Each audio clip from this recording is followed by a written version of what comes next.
সিয়াম পালনে অভ্যাসী হন। বৃহস্পতিবার সোমবার সিয়াম থাকেন। মানুষের রিপোর্ট সাপ্তাহিক আল্লাহর কাছে এ দুদিনে পেশ করা হয়। শাবান মাসে বেশি বেশি সিয়াম থাকেন। বাৎসরিক রিপোর্ট শাবান মাসে পেশ করা হয়। বাৎসরিক পাপ নেকি কোন দিন পেশ করা হয়? কখন? শাবান মাসে। আর সাপ্তাহিক পাপ নেকি কোন কোন দিনে পেশ করা হয়? বৃহস্পতিবার ও সোমবার। আল্লাহ নবী বলছেন, তুরাজুল আমাল ইয়ামাল ইসনাল খামিস ওয়া না উহিব্বু ইরফা আমালি ওয়া না সায়েম। বৃহস্পতিবার সোমবার মানুষের পাপ নাকি আল্লাহর কাছে পেশ করা হয়। আমার মন চায়, দেখো তুমি আমার রিপোর্টটা দেখো, এই যে দেখো আমি বৃহস্পতিবার সোমবার সিয়াম আছি, আমার রিপোর্টটা তুমি সিয়াম অবস্থায় দেখো। আমি তোমাকে আমার রিপোর্ট কি অবস্থায় দেখাতে চাচ্ছি? সিয়াম অবস্থায়। শাবানের সিয়াম থাকবে 1 থেকে 15 পর্যন্ত। তোমাকে আমি রিপোর্ট দেখাবো সিয়াম অবস্থায় বাৎসরিক। এটা আমার মন চাই। অতএব সম্মানিত দিনী ভাই বোন, মুহররমের 2 দিন সিয়াম থাকুন, আরাফার 1 দিন সিয়াম থাকুন, প্রতি মাসে 3 দিন সিয়াম থাকুন, শাওয়ালের 6টা সিয়াম থাকুন, বৃহস্পতিবার সোমবার সিয়াম থাকুন, আর শাবান মাসে একটানা 15 দিন সিয়াম থাকুন, আর জুলহিজ্জার 1 থেকে নিয়ে 9 পর্যন্ত, 1 থেকে নিয়ে 9 পর্যন্ত একটানা সিয়াম থাকুন। আপাতত সংক্ষিপ্তভাবে সিয়ামের কথা শেষ করলাম। শাওয়ালের সিয়াম পালনের অনুরোধ জানিয়ে চলেন ঈদের দিন। ঈদের দিন সকালে কি করতে হবে? আমি আমার দিনী বন্ধুদের কথাটাকে শেষ করে নিই। বেশি কথা নয়, অল্প। মক্তব চালু করতে হবে দেশ জুড়ে, এ কথাই ঠিক। আমি বাসা থেকে বের হয়ে মসজিদে যাই, পাশে আম গাছের নিচে গাড়ি দাঁড়িয়ে আছে, তো গাড়ির গায়ে লেখা আছে আদ-দাওয়া ইলাল্লাহ। আমি এটা বুঝতে পারি না, কয়েকদিন দেখলাম গাড়ির গায়ে লেখা আছে আদ-দাওয়া ইলাল্লাহ। তা আমি এক সময় বলছি, আব্বু গাড়ির গায়ে লেখা আছে আদ-দাওয়া ইলাল্লাহ, এটা কি? তখন আমাকে বলছে, আব্বু আপনাকে তো প্রায় 30 বছর যাবৎ বক্তব্য দিতে দেখলাম, 30 বছর যাবৎ, 30-32, আর আমিও পৃথিবীর বিভিন্ন দেশ ঘুরলাম। তাতে আমি বুঝলাম যে ইহুদি আর খ্রিস্টান বিদ্যা বেচে খায়, বুদ্ধি বেচে খায়, কলা কৌশল দিয়ে দেশ দখল করে। সারা ভারত, বাংলাদেশ, পাকিস্তান দখল করেছে, ভালো কিছু নিয়ে চলে গেছে। তো ওরা বিদ্যার বুদ্ধি বিক্রি করে খায়। পদ্মা সেতু বানালো, ওরা হলো ইঞ্জিনিয়ার আর আমরা হলাম কামলা।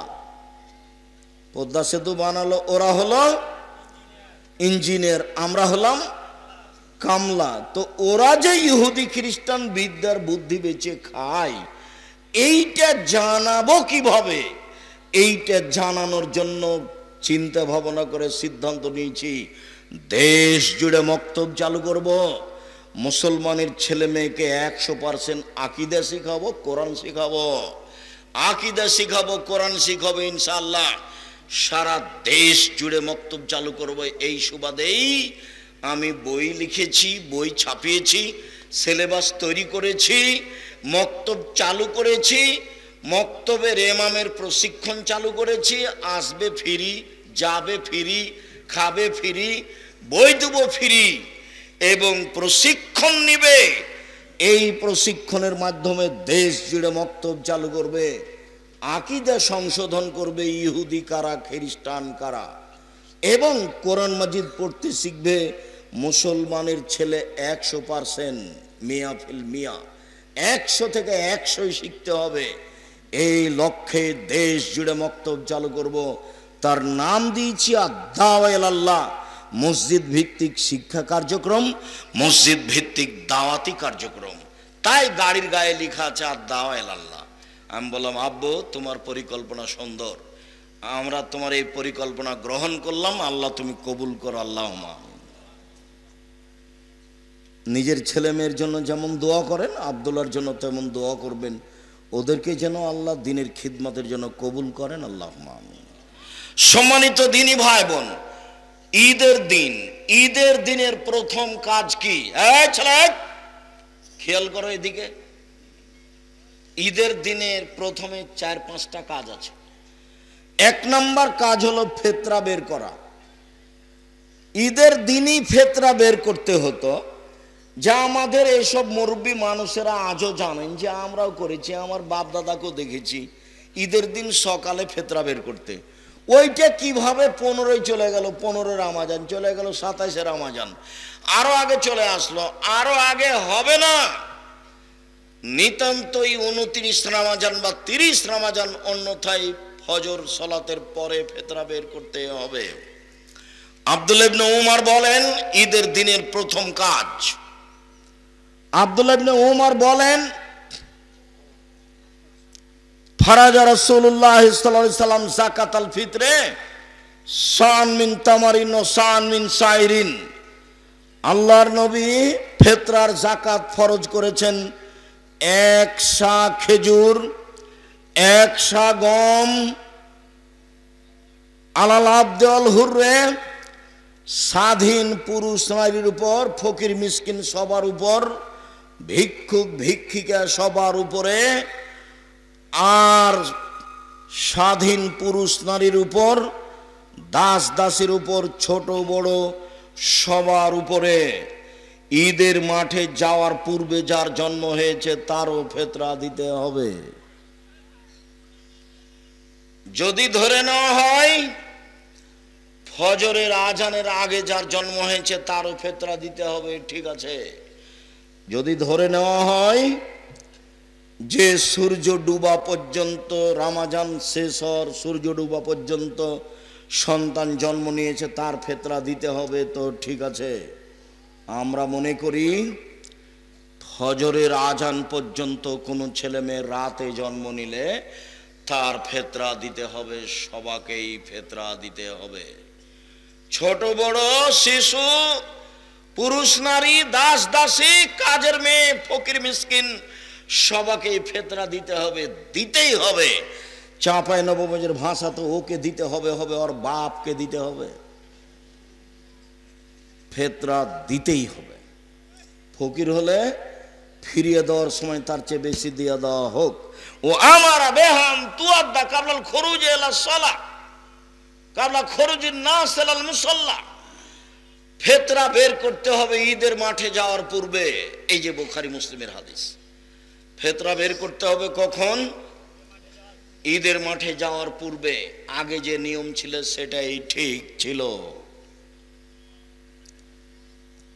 আবু সাঈদ খুদরি রাদিয়াল্লাহু তাআলা আনহু বলেন কুন্না নুখরিজু যাকাতাল ফিতরে, আমরা যাকাতুল ফিতর ফিতরা বের করতাম। সান মিন তামিন 1 সা খাদ্য, সান মিন সাইরিন 1 সা জব, সান মিন তামারিন 1 সা খেজুর, সান মিন তাকাতিন 1 সা পনির, সান মিন জাবিবিন 1 সা কিশমিশ। প্রথম শব্দ আছে খাদ্য, তার মানে পৃথিবীতে যারা যেখানে যা খায় সেটারই ফিতরা দিবে, খাদ্য শস্য। কেউ যদি মনে করে আটা দিব তো দেখ, তবে ধান দেওয়া ভালো নয়, ধান সরাসরি খাদ্য নয়। আগে কিছু আমাদের গ্রামেও ধান ফিতরা দিত, চাউল গম দেওয়াই তুলনামূলক ভালো। সম্মানিত দিনী ভাই বোন, আবু সাঈদ খুদরি বলেন কাদেবা মুআবিয়া হাজ্জানা মুতামিরান ফাকাল্লামান নাস আলাল মিম্বারে, আমরা 1 সা করে ফিতরা দিয়ে আসছিলাম। হঠাৎ করে মুআবিয়া রাদিয়াল্লাহু তাআলা আনহু সিরিয়া থেকে আসলেন, তিনি মিম্বারে উঠে জনগণের সামনে বক্তব্য দিলেন।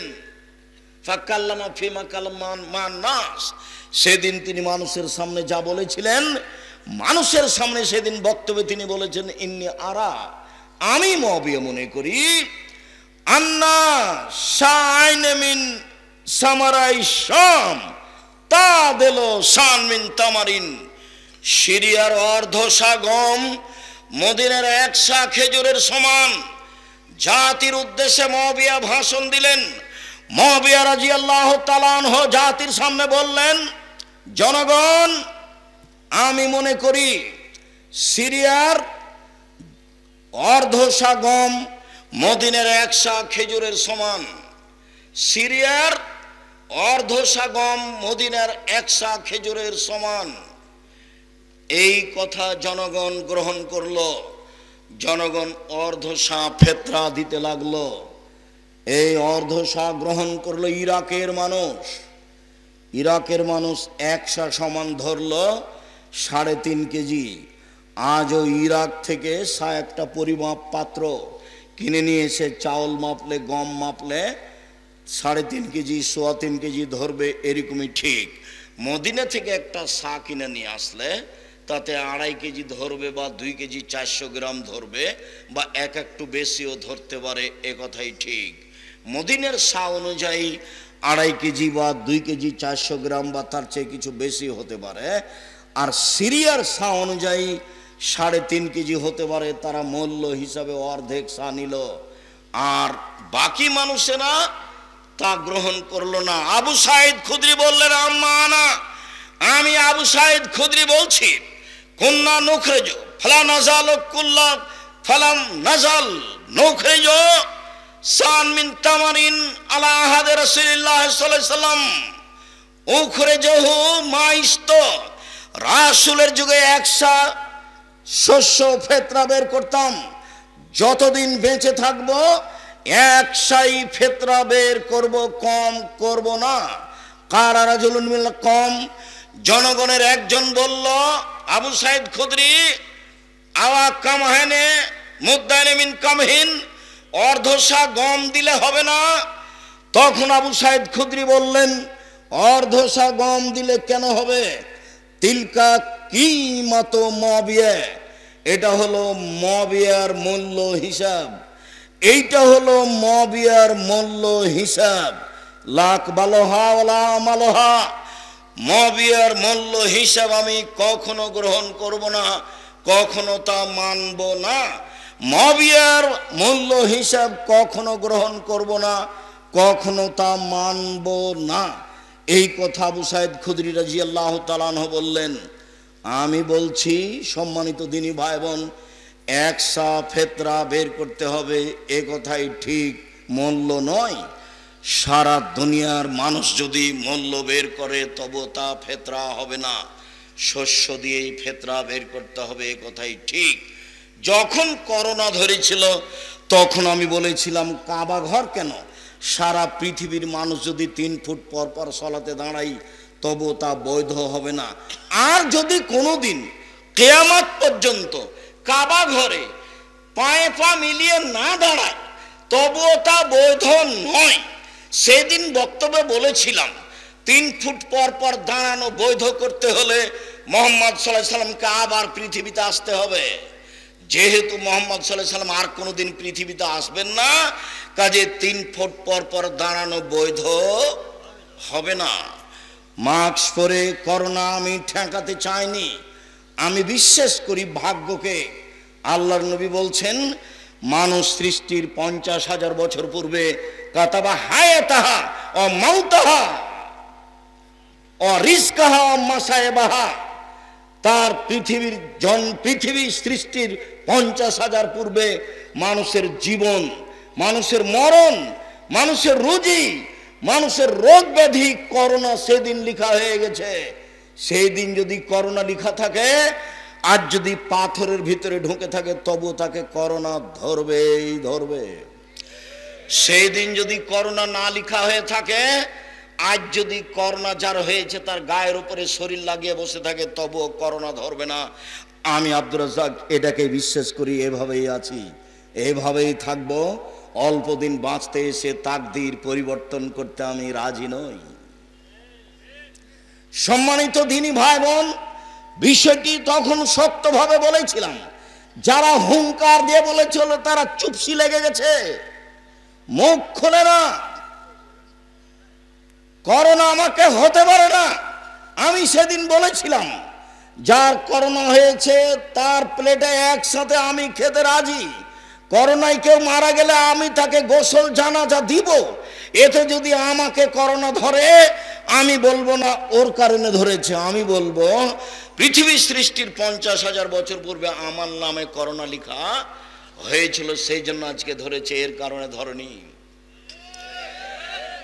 বহু ছেলে মেয়ে বাপের কাছে যায় না, স্ত্রী বা স্বামীর কাছে যায় না, আবার কেউ কেউ স্বামীর গায়ের সাথে আছে করোনার বিছানে, তাকে ধরে না।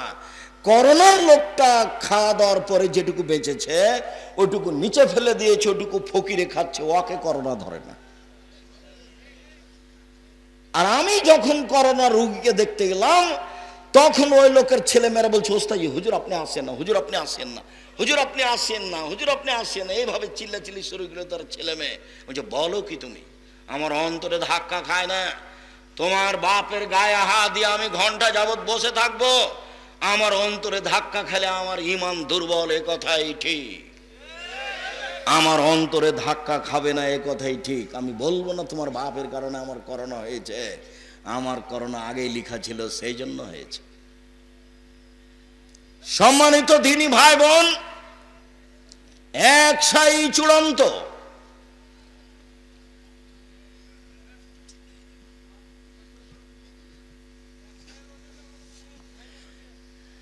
এক শায়ের ওজন 2.5 কেজি, আর না হলে 2 কেজি 400 গ্রাম, বা 2.5 কেজির একটু বেশি।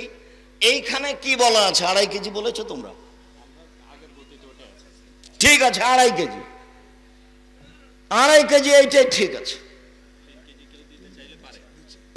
তো একটু বেশি হিসাবে কেউ যদি 3 কেজি বলে তো ওটা যেভাবে আছে সেভাবেই করে, এটাই ওজনের মাপে ঠিক আছে। ওটা তো একটা পাত্র নিয়ে এসে মাপলে, ইরাকেরটা মাপলে বেশি হয়ে যাবে, আর মদিনার মাপলে কমে যাবে 19-20। সম্মানিত দিনী ভাই বোন, আবারও বলে রাখছি, ঈদের দিনের প্রথম কাজ হলো, ঈদের দিনের দ্বিতীয় কাজ গোসল করতে হবে। আলী রাদিয়াল্লাহু তাআলা আনহুকে জিজ্ঞাসা করা হয়েছিল, তিনি বলেছিলেন সুন্দর, উত্তম গোসল করা জুমার দিন, উত্তম গোসল করা আরাফার দিন, উত্তম গোসল করা ঈদুল ফিতরের দিন, উত্তম গোসল করা ঈদুল আজহার দিন। দ্বিতীয় কাজ শেষ হলো। ঈদের দিনের তৃতীয় কাজ, ঈদের দিনের তৃতীয় কাজ, ঈদুল ফিতর হলে খেয়ে বের হতে হবে। বুরায়দা রাদিয়াল্লাহু তাআলা আনহু বলেন, আল্লাহর নবী ঈদুল ফিতরে আগে খেতেন, তারপরে ঈদের মাঠে যেতেন, আর ঈদুল আজহাতে এসে খেতেন। তাহলে ঈদুল ফিতরে খেয়ে যাওয়া সুন্নাত, আর ঈদুল আজহাতে এসে খাওয়া সুন্নাত। এসে গরুর গোশত কলিজা খেতে হবে, এইটা জরুরি নয়। আর সোয়া পহর রোজা থাকতে হবে এ কথাও নয়, অর্ধেক দিন রোজা থাকতে হবে এ কথা নয়। ঈদের দিনের সুন্নাত হচ্ছে, সেটা যদি ঈদুল ফিতর হয় তাহলে খেয়ে যাবে, আর যদি ঈদুল আজহা হয় তাহলে এসে খাবে। বোঝা যায় না কথা? যদি ঈদুল আজহা হয় তাহলে এসে খাবে। ঈদুল ফিতরের চতুর্থ জরুরি কাজ, সূর্য ওঠার পরপরই বের হতে হবে। আব্দুল্লাহ ইবনে বুসর বলেন, তিনি বের হলেন কিছু জনগণকে নিয়ে ঈদের মাঠে। ফানকারা ইবতান নাস, জনগণের ঈদের সালাত দেরি করে আদায় করাকে তিনি নাকচ করলেন। তিনি বললেন, কাদ ফারাগনা সাআতানা হাজিহি, এই সময় আমরা ঈদের সালাত আদায় করে নিয়েছি। তখন ছিল চাস্তের সালাতের সময় 7:30 8টা। দেরি করাকে তিনি নাকচ করলেন। এই ছেলে, খুব মূল্যায়ন করা কথা শুনতে হবে, খুব দাম দিতে হবে। কে বলল ঢাকা ঈদগাহ মাঠে একবার সালাত হবে 9টার সময়, একবার সালাত হবে 10টার সময়, একবার সালাত হবে 11টার সময়? ধর্ম পাগল হয়ে গেছে। धर्म राजशाही चापे नमोजर हवाई लड्डू दोनों हाथ में लड्डू है, जो चाहे उसको खा ले, जो चाहे उसको छोड़ दे। सूर्य उठार पर पर ईদের সালাত আদায় করতে হবে, এই কথাই ঠিক। ঈদের সালাত এবং ইস্তিসকার সালাতের সময় একই, সূর্য ওঠার পর পরে। খুব দেরি করলে না হয় 6:30, না হয় 7টা, এর চেয়ে দেরি করা যেতে পারে না। সম্মানিত দিনী ভাই বোন, যার কারণে সেসব লোকেরা আরবের লোকেরা ফজরের সালাতে যখন বের হয় তখন 3-4টা খেজুর পকেটে নেয়, ফজরের সালাত আদায় করার পরে 4-5টা খেজুর মুখে দিয়ে ঈদের মাঠে চলে যায়, বা মসজিদে হলে সেখানে সালাত আদায় করে চলে আসে। সম্মানিত দিনী ভাই বোন, এক ঈদগাহ মাঠে একাধিকবার সালাত হবে না, তার প্রমাণ এইটা। ঈদের মাঠকে বাসর ঘরের পরিণত করে সাজানো যাবে না, সাজানো নিষেধ, হারাম, এ কথাও ঠিক, চলেন যায়। আব্দুল্লাহ ইবনে উমর রাদিয়াল্লাহু তাআলা আনহু বলেন, আল্লাহর নবী ঈদের দিনে বের হতেন মাসিয়ান, পায়ে হেঁটে, ওয়ারজু মাসিয়ান, ফিরে আসতেন পায়ে হেঁটে। পায়ে হেঁটে যাওয়া ভালো, পায়ে হেঁটে আসা ভালো, সাথে সাথে বাহনে চড়ে যাওয়া যায় আমরা হারাম মনে করি না, তবে পায়ে হেঁটে যাওয়া ভালো, পায়ে হেঁটে আসা ভালো। আনাস রাদিয়াল্লাহু তাআলা আনহু বলেন, কানান নবী সাল্লাল্লাহু আলাইহি ওয়া সাল্লাম কানা ঈদান খালাফাত তরিকা, ঈদের দিনে আল্লাহ রাসূল রাস্তা পরিবর্তন করতেন, এক রাস্তায় আসতেন, এক রাস্তায় যেতেন। এটাও সুন্নাত, ঈদের দিনের ধারাবাহিক বাড়ি থেকে সুন্নাত চালু হচ্ছে। এক রাস্তা দিয়ে যাওয়া আর এক রাস্তা দিয়ে আসা, পায়ে হেঁটে যাওয়া, পায়ে হেঁটে আসা।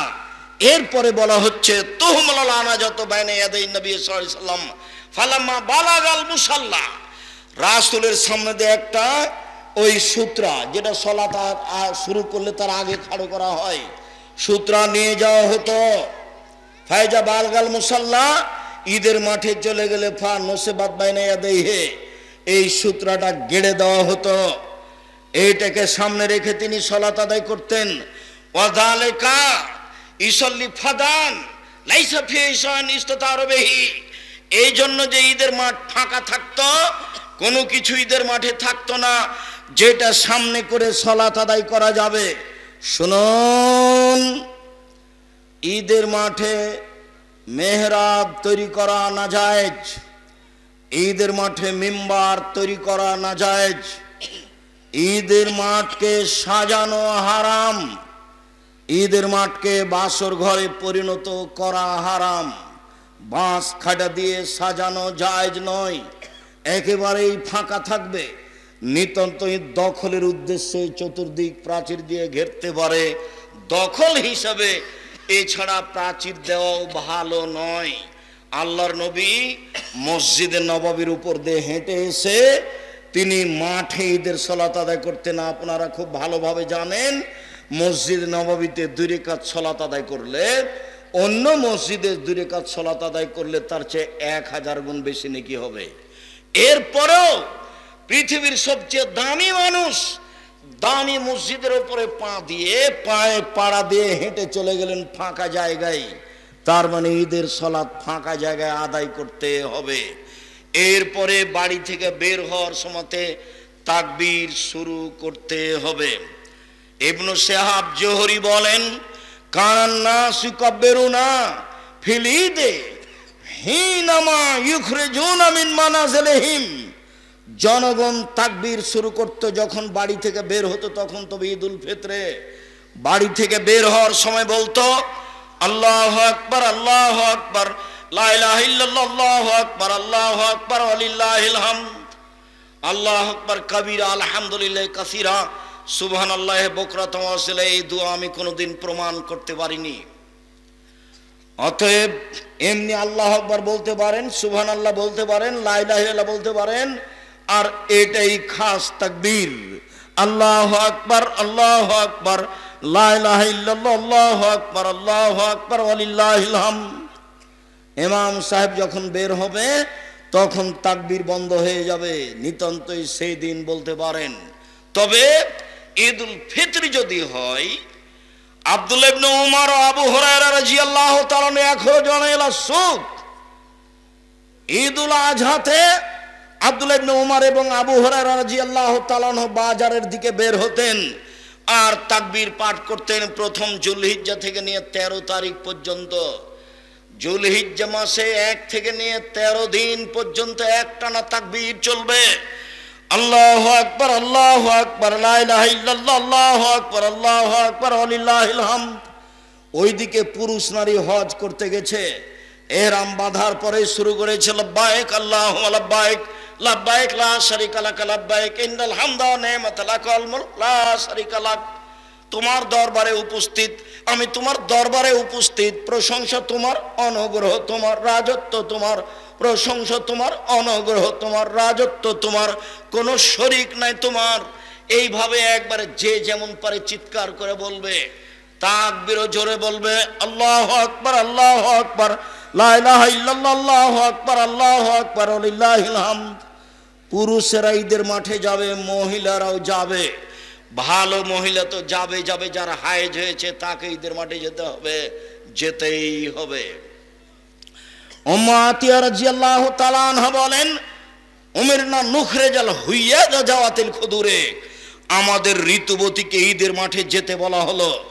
আমাদের যারা যুবতী মেয়ে তাদেরকে ঈদের মাঠে যেতে বলা হলো ইয়াশহাদনা জামাতাল মুসলিমিন দাওয়াতাহুম, তারা গিয়ে মুসলমানদের সাথে তাকবীরে শরীক হবে। ঋতুবতী মহিলারা বলবে আল্লাহু আকবার আল্লাহু আকবার লা ইলাহা ইল্লাল্লাহ আল্লাহু আকবার আল্লাহু আকবার ওয়া লিল্লাহিল হামদ।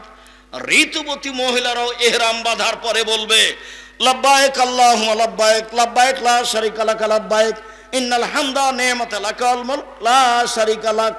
যাদের হায়েজ হয়েছে তারা এই তাকবীর পাঠ করবে, তবে কাবা ঘর তওয়াফ করবে না এবং সালাত আদায় করবে না। হাজিরা যা করছে তাই করবে। আল্লাহর নবী আয়েশাকে বললেন, তুমি কাঁদছো কেন? আয়েশা বললেন, আর আপনারা হজ উমরা করে যাবেন, আমার তো উমরা হলো না, আমি শুধু হজ নিয়ে যাব, এই জন্য আমি কাঁদছি, আমার ঋতু হয়েছে। তখন আল্লাহ রাসূল বলছেন, চিন্তা করো কেন, হায়েজ তো আদমের মেয়েদের উপরে ফরজ করা হয়েছে, সবারই হবে, তোমারও হয়েছে, তুমি অত চিন্তা করো কেন? ইসলামা ইয়াসনাউল হজ, হাজিরা যা করে সেটাই করো। হাজিরা কোরআন তেলাওয়াত করে, তুমি কোরআন তেলাওয়াত করো। হাজিরা লাব্বাইক বলে, তুমি লাব্বাইক বলো। হাজিরা সুবহানাল্লাহ আলহামদুলিল্লাহ বলে, তোমরা সব কিছুই বলো। সালাত আদায় করো না, তওয়াফ করো না। এই বিবরণ পেশ করে, বুখারী মুসলিমের বিবরণ পেশ করে বলা হয়েছে ঋতুবতী মহিলারাও কোরআন মাজিদ ধরে পড়বে। এ কথাই ঠিক, শতদিনের তদন্তে এ কথাই আছে। ওরা সালাত আদায় করতে পাবে না, ওরা তওয়াফ করতে পাবে না। ঋতুবতী মহিলা ঈদের মাঠে যাবে, যেতেই হবে। যখন জোরালো আদেশ দেওয়া হলো, তখন একজন মহিলা বলল, এহদানা লাইসা লাহা জিলবাব, আমাদের কারো তো চাদর নাই, কেমনে যাবে? চাদর গায়ে দিয়ে যেতে হয়। উপস্থিত বৈঠকের মুসলিম বোন এমনি আছেন নাকি বসে, এই মেয়ে তোমার মাথায় কাপড় নাই কেন? শরম পাও না? তোমার বাপ নাই নাকি? তোমার লজ্জা হয় না কেন? তোমার শরম হয় না কেন? তোমার মা পাশে বসে আছে না? পাশে বসে আছে তোমার মা, তোমাকে দেখতে পায় না? তোমার মাথায় কাপড় নাই কেন? এই দেখো ঋতুবতী মহিলারাও যাবে মাথায় চাদর দিয়ে, গায়ে কাপড় দিয়ে। এ দেখো। তখন একজন মহিলা বলছে চাদর নাই যে। তখন আল্লাহ রাসূল বলছেন লিতুল বেসা সাহেবাতা মিন জিলবাবিহা, আর একজন বান্ধবীর চাদর নিয়ে যাবে। খালি মাথায় ল্যাংটা হয়ে হে করে চলে যাবে না, ঢং ঢং করে। এসেছে কোনো এইভাবে? দিনী বোন, আপনি কি আপনার দেবরের সাথে এসেছেন? আপনি একটু শরম পান না? আব্দুর রাজ্জাক বিন ইউসুফ এসেছেন। মা হলে চারটা জিনিস লাগে। উপস্থিত বৈঠকের মুসলিম বোন শুনেন, যেটা আমি সব সময় বলছি, মা হলে চারটা জিনিস লাগে। এক, যেটা জাবের বললেন, জাবের বলছেন যে আমরা এখন মদিনায় ঢুকবো রাদিয়াল্লাহু তাআলা। আল্লাহ রাসূল বলছেন, এই থামো থামো থামো, আমরা এখানে রাতে থাকবো, সকালে যাব। তো জাবের রাদিয়াল্লাহু তাআলা বলছেন, আমি নতুন বিবাহ করেছি, আমাকে বাড়ি যেতে দেন। তো আল্লাহ রাসূল বলছেন, তুমি নতুন বিবাহ করেছো, কুমারী মেয়ে বিবাহ করেছো না তালাক প্রাপ্ত মেয়ে বিবাহ করেছো? তো জাবের বললেন, আমি তালাক প্রাপ্ত মেয়ে বিবাহ করেছি। তো আল্লাহ রাসূল বললেন, তুমি কুমারী মেয়ে কেন বিবাহ করলে না? তুমি তার সাথে খেলতো, তোমার সাথে খেলতো। তখন জাবের রাদিয়াল্লাহু আনহু বলছেন, আল্লাহ রাসূল শোনেন, আমার একটা কথা শোনেন আল্লাহর নবী, আমার বাপ উহুদের যুদ্ধে শহীদ হয়েছে 9 জন মেয়ে রেখে, আমার 9টা বোন আছে। আমি আমার বোনদের সমবয়সের মেয়েকে আক্রাহন উজাব্বেজা মিসলাহুন না, ওদের সমবয়সের মেয়েকে আমি বিবাহ করা পছন্দ করিনি 4টা কারণে। আল্লাহ নবী শোনেন, আমার আব্বা উহুদের যুদ্ধে শহীদ হয়েছেন 9 জন মেয়ে রেখে। আমার 9টা বোন আছে, আমার বোনদের সমবয়সের কম বয়সের মেয়েকে আমি বিবাহ করিনি 4টা কারণে। এক, লে তুয়াল্লে মাহুন্না, আমার বউ যেন আমার বোনদেরকে বিদ্যা শিখাতে পারে।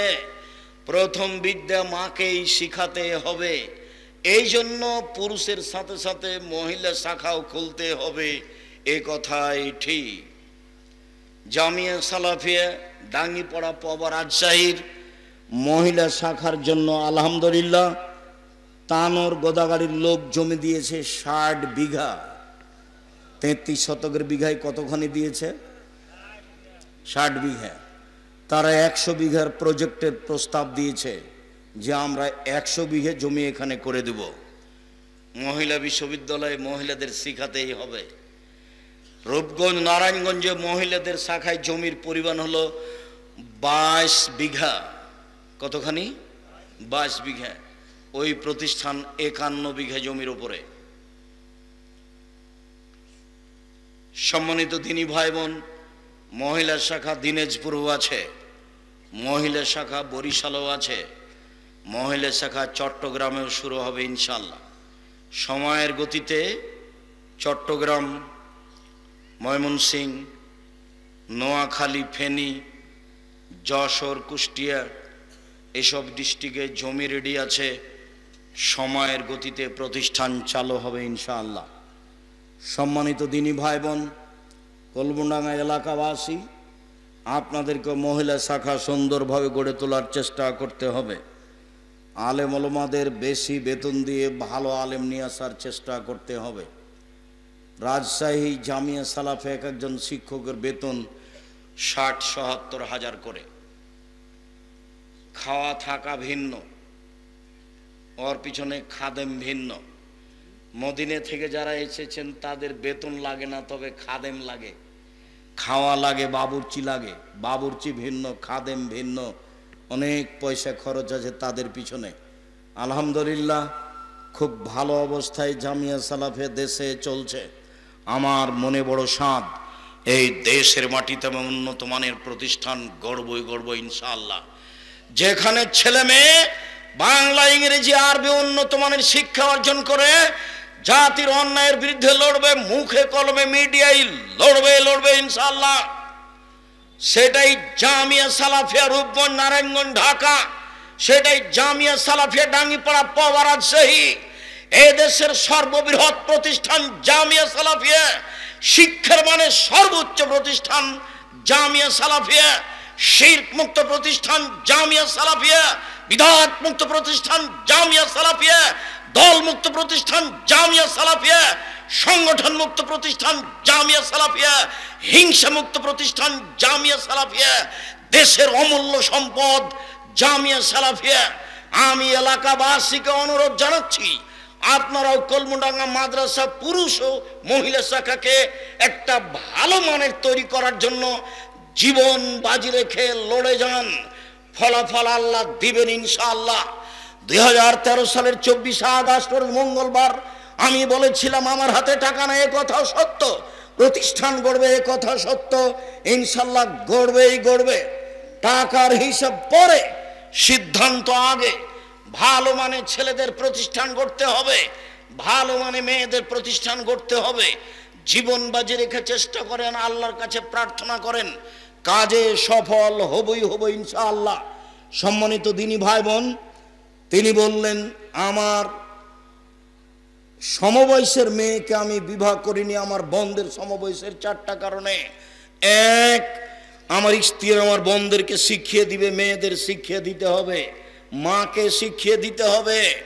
2, শিষ্টাচার শিখাবে আমার স্ত্রী আমার বোনদেরকে, ছেলে মেয়েকে মাকে শিষ্টাচার শিখাতে হবে। মাই জানে না শিষ্টাচার কাকে বলে, ও শিখাবে কি? ওর বাপে বিবাহ দিয়েছে, স্বামীর কাছে গেছে, এর জন্য ছেলে হয়ে গেছে। ও কি জানে শিষ্টাচার কাকে বলে? ও কি বাচ্চাকে কাপড় পরানো জানে? ও কি দরজা বন্ধ করা জানে? ও কি বাচ্চাকে জামাটা কিভাবে পরাতে হবে সেটা জানে? ও কি ভাত রান্না করা জানে? ও কি দরজাটা বন্ধ করা জানে? ও যখন ভাতের পাতিলে চাউল দেয় তখন 2-3টা চাউল নিচে পড়ে গেছিল, ও তো উঠিয়ে নেয়নি। 2-3জন মিলে যদি চাকরি করে তবুও বাড়িতে বরকত থাকবে না। ও ভাত রান্না করা জানে না, ও দরজা বন্ধ করা জানে না, ও ছেলে মেয়েকে জুতা স্যান্ডেল পরাতে জানে না। সে মা নয়, ও একজন হস্তিনী মা।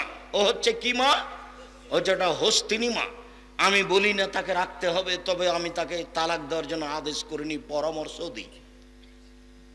বউ ভালোই নিয়ে আসতে হবে, এ কথাই ঠিক। রাসূল সাল্লাল্লাহু আলাইহি সাল্লাম যখন বললেন 4টা জিনিস আছে যার সুখময় জীবন তার, 4টা জিনিস আছে যার সুখময় জীবন তার, তখন 1 নম্বরে বললেন আল মারাতু সালেহা, ভালো স্ত্রী।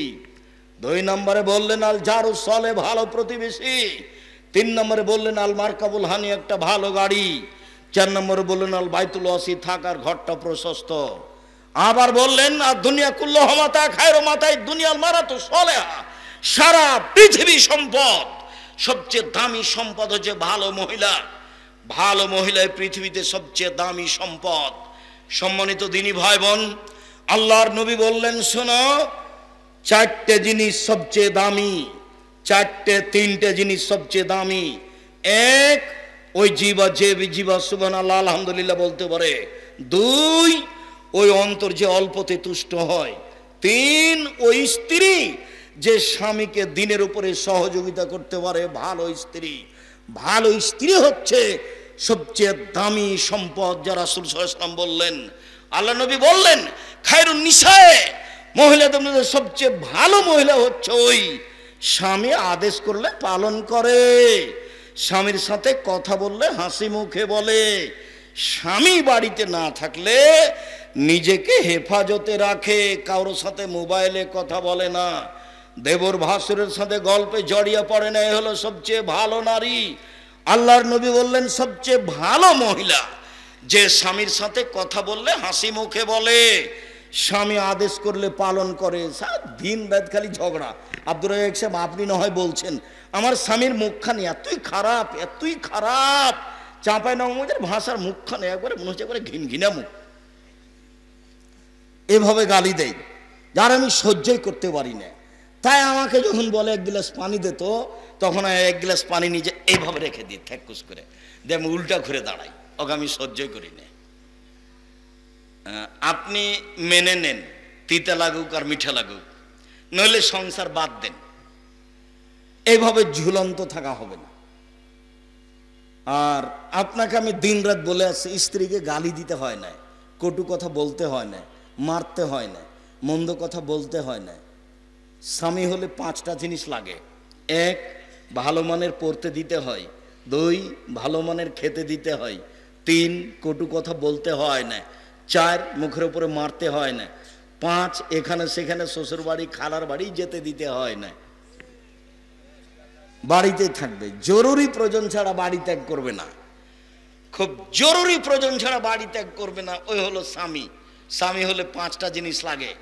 আল্লাহ রাসূল বললেন নবীগণ জান্নাতে যাবেন, শহীদেরা জান্নাতে যাবে, সিদ্দিকেরা জান্নাতে যাবে, ওইসব মহিলারাও জান্নাতে যাবে যাদের স্বামী একটু মন খারাপ করলে, রাগ করলে হাতখান ধরে বলে যতক্ষণ পর্যন্ত আপনি খুশি না হবেন ততক্ষণ পর্যন্ত আমি খালেদা কোনো কিছুই খাবো না। এ হলো জান্নাতি নারী। সব মিলে যাবে স্বামী সেবায়। আপনি দেখেন, ঘুরে ঘুরে দেখে আসবে স্বামী সেবাই হচ্ছে। যে দিক দিয়ে ঘুরিয়ে ধরেন ঘুরে এটাই আসবে। যখন আল্লাহ নবী বললেন যে মহিলারা তোমরা দান করো, অধিকাংশ নারী হচ্ছে জাহান্নামী, অধিকাংশ নারী হচ্ছে জাহান্নামী, তো মদিনার নারীরা কথা বলতে পারেন। বললেন কেন? তখন আল্লাহ রাসূল বললেন স্বামীকে মানে না যে এই জন্য। হলো স্বামীকে মানে না যে এই জন্য, মেনেই চলতে হবে। আর আপনি মুখখানকে একটু ভালো করবেন, খারাপ করিয়েন না। গালি দিয়ে কি হয়? একটু পরে তো তারই হাতে রুটি বানানো খাওয়া লাগে, তারই হাতে রান্না করা খাওয়া লাগে, তাকে গালি দেন কেন? হ্যাঁ? আর এই সব চাঁপাইনবাবগঞ্জের স্বভাব কেন? লাঠি নিয়ে মারতে যান কেন? গরুর চারিতে নাইন দিয়ে পানি না দিলে মন খারাপ হয়, ঘর বাড়ি ঝাড়ু না দিলে মন খারাপ হয়, পুয়াল না শুকালে মন খারাপ হয়, সব সময় খালি উষ্টা লেগে থাকলে হবে? সব সময় বইয়ের উপরে মন খারাপ করে। উর্দু ভাষী হলে, আরবি মানুষ হলে বুঝতে পারতেন কাজ করতে বলা কেমন ঠেলা। খালি আপনি ওই পাকিস্তানি উর্দু ভাষী মহিলা বিবাহ করে দেখেন, খালি কাজ করতে বলেন যে একটু কাপড়টা পরিষ্কার করে দাও, তো বলো কে আমায় মেরে দাসী আইও মাদে আইও নাকি? আমি কি তোমার দাসী নাকি আমাকে কাজ করতে বলছো? মানে বাংলাদেশি চাঁপাইনবাবগঞ্জের আপনার এই সাপাহারের মেয়ে সেই জন্য সবই করে দেয়, তবু মারতে যান।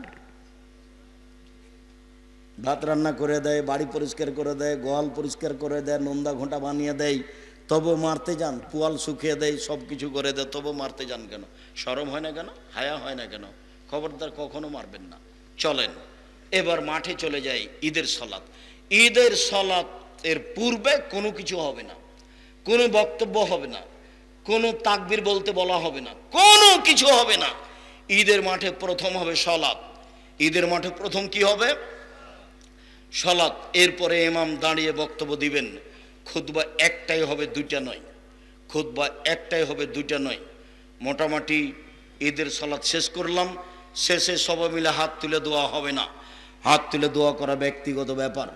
বক্তব্য যখন শেষ হবে, সুবহানাকা ওয়া বিহামদিকা আশহাদু আল্লা ইলাহা ইল্লা আনতা আস্তাগফিরুকা ওয়া আতুবু ইলাইক বলে বক্তব্য শেষ করে বাড়ি চলে যেতে হবে। মহিলাদেরকে ঈদের মাঠে যেতে হবে, নিয়ে যেতে হবে, বাধ্য যেতেই হবে যে কোনো মূল্যে। ভালো মহিলা তো ঈদের মাঠে যাবেই। যাদের হাইজ ঋতু হয়েছে তাদেরকে নিয়ে যেতে হবে। আব্দুর রাহিম সাহেব, আমাদের ঈদের মাঠে মহিলাদের ব্যবস্থা নেই, এই জন্য আমাদের মসজিদে মহিলা ইমামতি পড়ে নেওয়া হয়। এখন পুরুষ ইমামতিতে পড়ে নেওয়া হয়, এগুলো একটাও চলবে না, সবই বেদাত। মহিলাদের ইমামতিতে চলবে না। পুরুষের একজন ইমামতি দিয়ে কোনো একটা দুর্ঘটনা তো হতে পারে, সেটা নিয়মিত হবে, এটা কথা হলো? সেটা নিয়মিত হবে কেন? সম্মানিত দিনী ভাই বোন, আমি আজকের আলোচনার